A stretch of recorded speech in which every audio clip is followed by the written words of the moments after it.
We're recording. Thanks, Kevin, for coming. So I'll start with something that sounds basic. And the chapter I'm interviewing you for is about research and strategy for content and SEO. And it's for marketing operations professionals. And a lot of the course is for helping the two camps talk to each other and understand what they can do for each other. So some of the questions might sound basic, but at the same time, it is for advanced marketers. And the first question is, what do you consider to be the goal of content marketing? The goal of content and marketing essentially is to get attention and turn it into customers. I would say that's the most essential definition.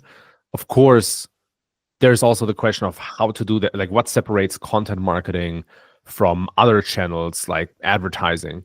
And so my answer is that content marketing often addresses an existing need or interest, right? So you create content around something that is already on people's radar, whereas advertising might bring something to people's attention that they didn't know about it or they didn't know they want or need. So that's one thing. And the other thing is that with content marketing specifically, there's a heavy emphasis on SEO. I think they're often used interchangeably, but I think that's probably not, I think that's the wrong way to look at it. There's a big overlap in my experience, but content marketing will also create or lead to content that is not geared for search engines.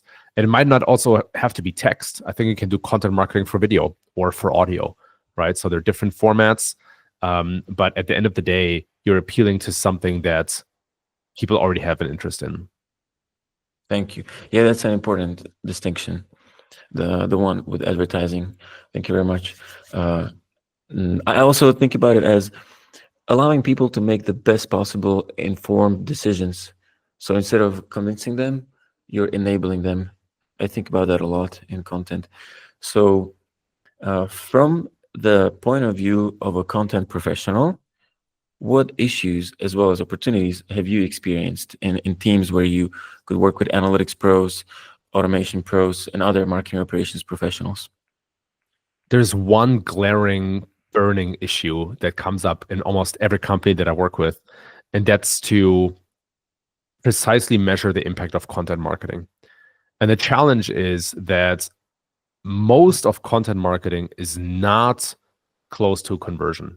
Sure, some piece of content you create directly help people make a choice about a product and might tip them over to purchase, but a big chunk of the content you create nurtures people along their way to a purchase. And that can be very, very hard to attribute. I'm going to give you an example. A lot of companies will create content that just defines their key topics. So something like, what is expense management? Let's just say you're a startup in the finance space, and expense management is one of your big topics, one of your big product or product features. Now, you might want to write about what is expense management, just to be on the radar as soon as possible in that user journey. And people will not, I've seen an exception, I've seen $1 million deal come through like a definition article, but 99% of the time, people will not convert when reading that piece, right? You don't read about what is this thing and then buy a software solution that you might have to commit to for years or have to commit a lot of money to. However, there is still some sort of a downstream impact of people who have read that piece. And so answering the question, what is, like, how big is that impact? How important is that piece is really hard to say, because you can argue both ways. You can say, well, if it's hard to measure, it doesn't exist. Or you can say that it's so granular, it's so fine that we don't have the telemetry or the tools to measure the user journey all the way down. So this is a hairy issue, and this is something that I see all companies run up against. And to be completely honest, I don't think there's a perfect way. I think at the end of the day, it depends on managers making the decision to just like use intuition, logic, maybe some qualitative data to invest in those types of content as well. And of course, you can prioritize it accordingly, right? You can be smart about going after this, but there are certain things that you just cannot measure with modern telemetry. And I think that's a massive challenge, or probably one of the biggest challenges when it comes to marketing ops and SEO, and also content marketing in general. Now, when it comes to automation, I actually think that's a super fascinating and very important topic these days, because with AI, you can do, and no-code tools, you can do so many cool things.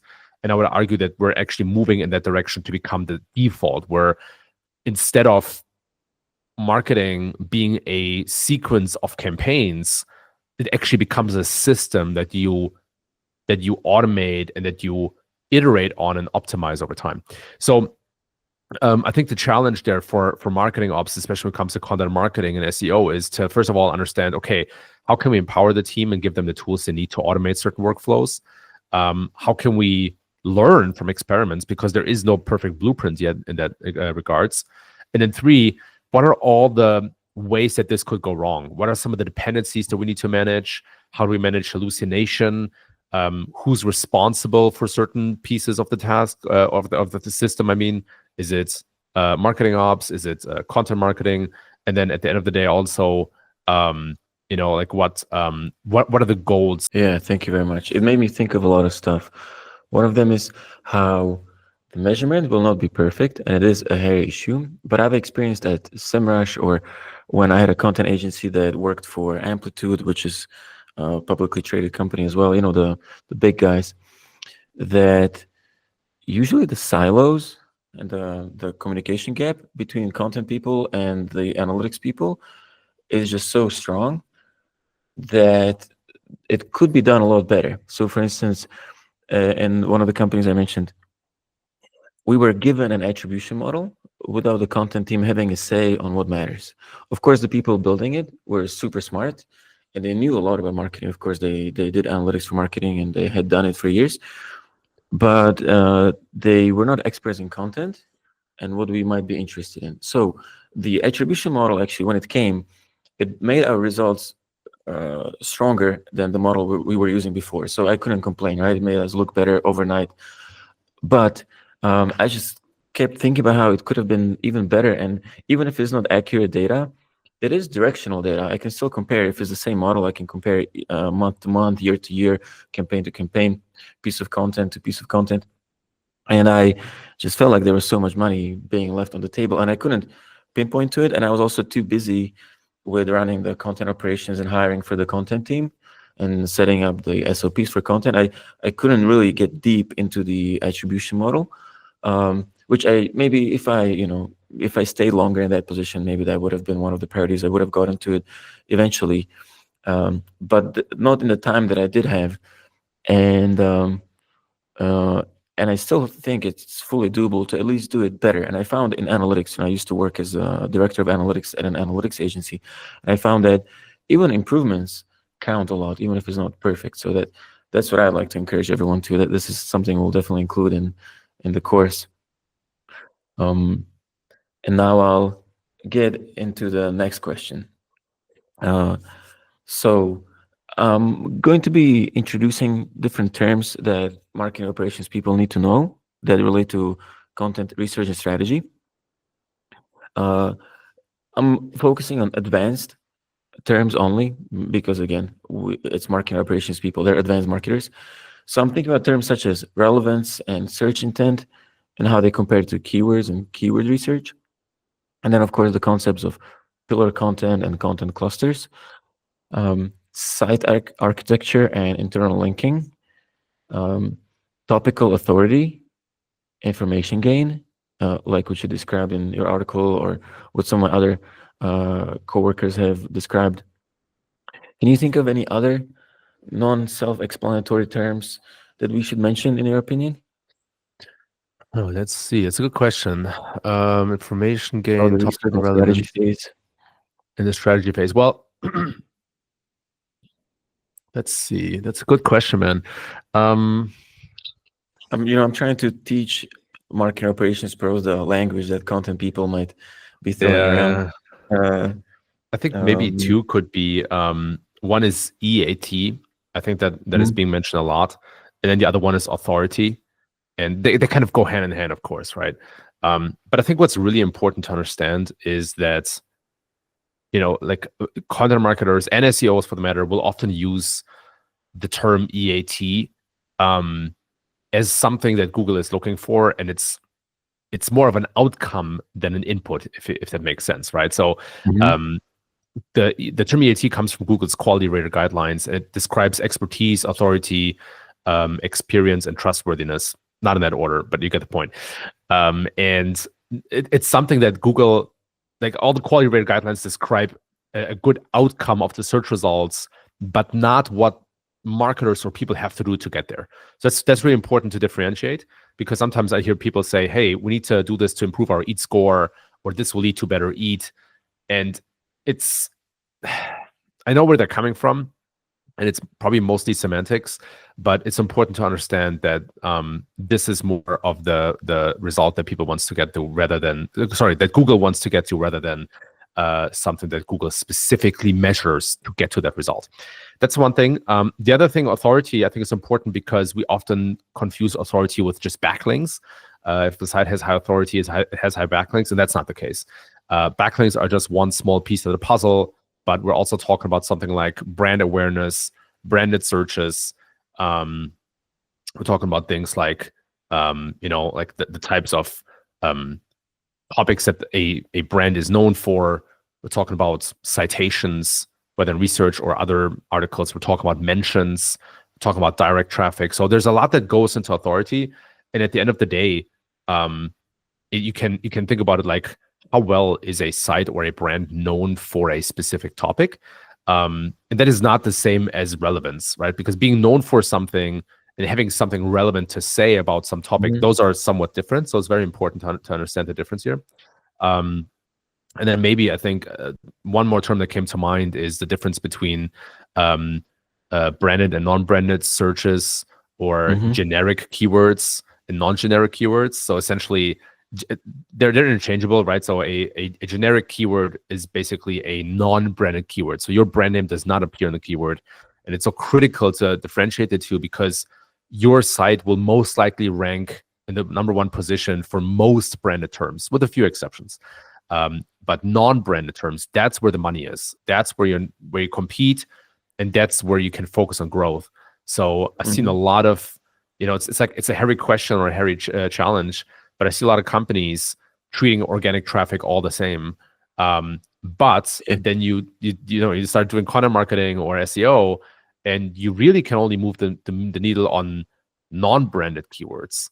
And so if you don't separate the two, and you have a really strong brand, then you won't see as much impact from your activities. And everybody's like, oh, it's not working, while they forget to just narrow down to non-branded keywords or clicks from non-branded keywords. Great, thanks. Yeah, relevance, authority, EEAT, brand versus non-brand keywords. And it's funny because when you say generic keywords, someone might think that those are not going to be that valuable because they're generic. Usually in language, it's not a word with the best connotation, right? But here, those are where the money is, and those are the words, the terms that content marketing targets, huh? The different things people are trying to learn that are not about your brand yet. Exactly. That's a good one. We'll mention that. And yeah, I have a quick section on just authority in one of the chapters as well. So another thing I'm trying to learn in every chapter, and the chapters are split by the stages of the work of a content marketer. And the other thing I'm trying to learn, one of the main things, is who is on the team and what their processes are, so that when marketing operations pro comes into a conversation and somebody gets introduced to them, for instance, the content manager, they know who they are, or they know what they're doing. For me, in the very beginning, it was confusing when somebody said content manager, and eventually I understood that they're the people who are optimizing, and maybe they're managing some of the process, and then you need to understand how that's different from the editor. So back to the research and strategy phase. Who on the content team would you recommend should be involved in the research and strategy phase for SEO content? Yeah. It's a good question because it depends so much on the size of the company and the size of the team. I've seen quote unquote teams that are basically a single person who does the keyword research and then has freelancers to create the content. And I've led content teams of 30 people and more. So a lot of it depends on who you actually have in-house versus who you outsource to. With a team of one, it's a very simple answer. It's that person. When you have a lot of people, I would say, you want to have I don't want to say the most senior person on the content team, but I think it's important to have the person doing the keyword research and selecting the topics that you go after, the person who owns the overall goals of content marketing. So it's usually a team lead or a director. And then 3, it's really helpful to have the editor in there, because the editor is the guardrail for quality on the content marketing team. And if they're involved in marketing ops and looking at all the numbers, etc., they understand where to take quality assurance and quality guidelines in the future. So I would say these 3 people, if you have them, but I think for most teams, it's probably just going to be either the team lead or the SEO, because they sit at the root of the strategy or of the plan. Yeah. And I think when you have the team lead there, assuming that the team lead owns goals and is the main person responsible for achieving the goals, then the team lead could also be the one who represents the analytics professionals, because he or she or they get the data from the analytics professionals. So maybe the analytics pros or the marketing operations pros can mainly have the communication with the team lead, the person who owns the goals on the content side. Yeah, it depends a little bit on like who you. Sorry to cut you off. It depends a little bit on like what the purpose of the meeting is. If it's a pure reporting meeting, the constellation might be different than if you want to make some decisions in that meeting as well. So sorry, I just wanted to add that as a little appendix. Oh yeah, thank you very much. Now, what do you predict for salaries growth or decline? I've seen you talk in your video about predictions for the year. I've seen you say that content professionals will be able to do more, and I'm already seeing that. And one big impression I've been gaining is that, for instance, content writers, when they're senior, can charge more and more because they can do it better and better, and they can get more done. Also editors. So that's one of the impressions I've been getting. At the same time, there's always the pressure to do more with less. What is your prediction on that specifically? Content salaries. Yeah, it can go both ways. I think it's important to understand what is becoming more and less valuable, because that also decides your salary, right? So at the end of the day, your salary is decided by the impact you can make. And you could argue, hey, editors can have a much larger impact because now AI can create the content for them instead of the writer, and then they just have to edit that. And that's true for, I would say, a large chunk of content or content types. But then the question is, will that content still drive business impact, right? So at the end of the day, we'll figure it out once we're probably 12, 24 months ahead into the future, and we see what the impact is on AI-generated content, if it still drives value, or if more people just go straight to the source, which is LLMs, to get answers to the questions.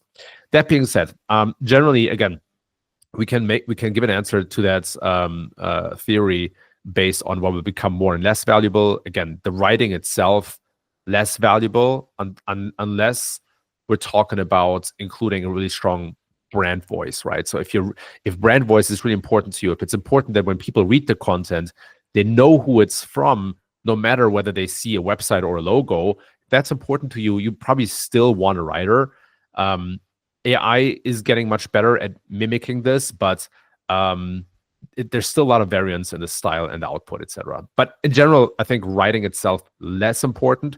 Having good ideas, being creative, and knowing what your target audience is interested in, getting much, much more important. And so I think the salaries will go up for people who understand less how to create the content, but what to create the content about, and how to make it stand out more. So editors, I think,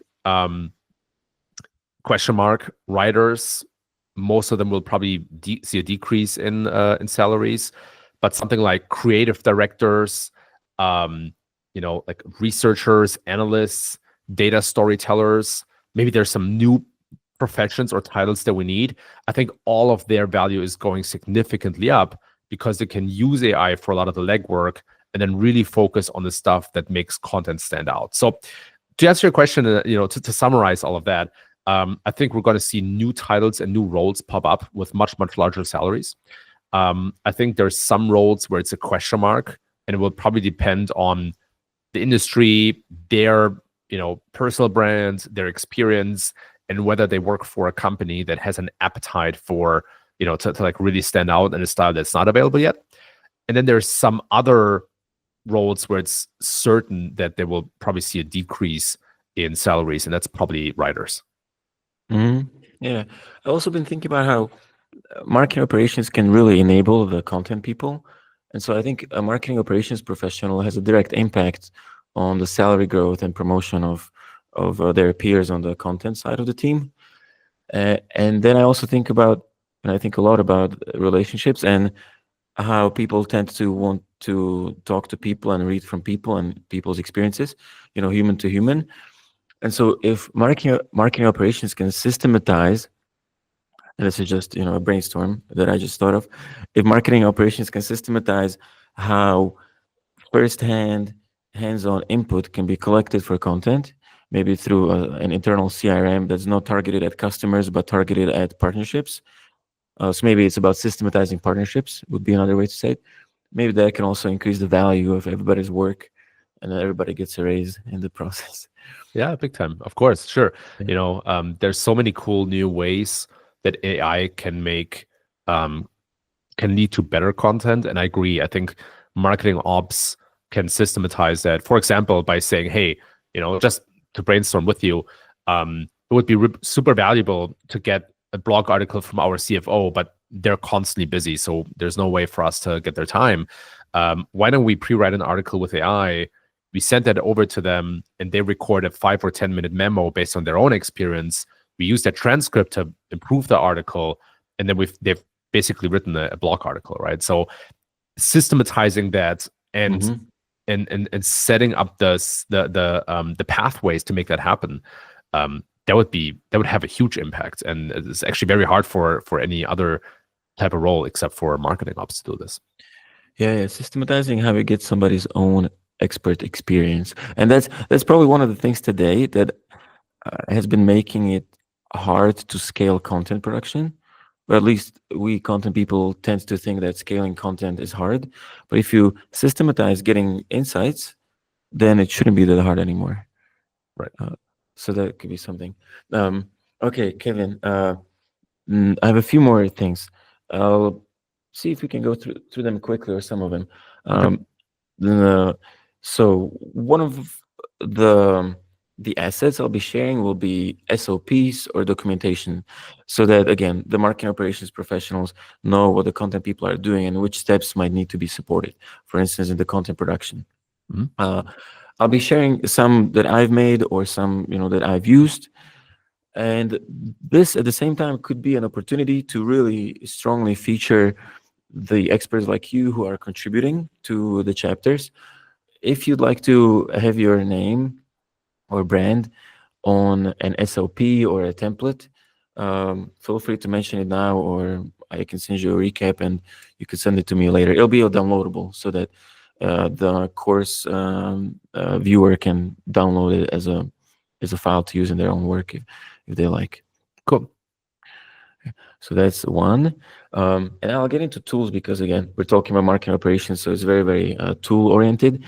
Can you please mention a few of the key tools that you use in your content production? And I know that could be like 20 of them, but if you were to mention a few that come to mind first that you wouldn't work without, and also maybe some tools that have popped up or improved a lot with AI lately that allow you to do things that you couldn't do or that you would be much slower at a year ago. Yeah. I think I want to differentiate between the content that I personally create and the content that I help clients create, or basically that they create with my advice. So for me personally, there's not a lot of tools in place, right? I use Notion, Canva, Excel, Google Sheets, Google Slides. I will use ChatGPT and Claude for brainstorming, but that's pretty much it. When it comes to clients, though, right? When I work with companies who have large content marketing teams and they think about what tools to use. So for any AI generated tool, I really like AirOps. They're a fantastic platform to create workflows, create content at scale. And you can you can build your own systems there. So super helpful. I like ChatGPT Search for research. I like Consensus for research. It's like a AI search engine for research papers. And let's see, I like Surf for SEO and ClearScope for just like the content optimization. I like SEMrush and Ahrefs for the keyword research parts and kind of monitoring. And then when it comes to reporting, Amplitude, Mixpanel, Google Analytics, Notch, Knotch is a really good user journey tracking tool. And I think that covers most of it. I probably forgot one or two tools that will come to me later that I really wanted to include. So happy to send that to you via email when they come back to me. Yeah, thank you very much. That was a packed list. Now, you also answered a few of my other questions about integrations and such. So we can wrap up this part of the interview, and we're also running on time, so I'll ask you about the rest of what we were intending to talk about. But Cool. for what happens next is that we'll be promoting each chapter separately. There's 9 of them total. There's an intro. We'll see how much promo that gets. And then there's 8 chapters, 8 proper chapters. We'll be sharing snippets of the course via the newsletter in the community for marketingops.com. There's also a very, very active Slack community, super engaged. We're planning a webinar or an AMA with me, and then LinkedIn posts, of course, and potentially a blog article. Cool. Yeah, that sounds we'll awesome. Let me know how I mention- can support you. Yeah, we'll mention you. So, for instance, on LinkedIn, we'll mention you. I'll let you know ahead of time so you know when the mention is coming. And if you get any ideas for what you'd like to do, I'll show you the product as it shapes up.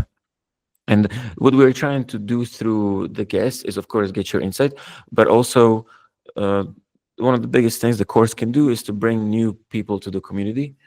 And so if we attract new people thanks to your audience, then even better. So whatever we'll be doing with you, we'll have that in the back of our minds. The goal to attract new people.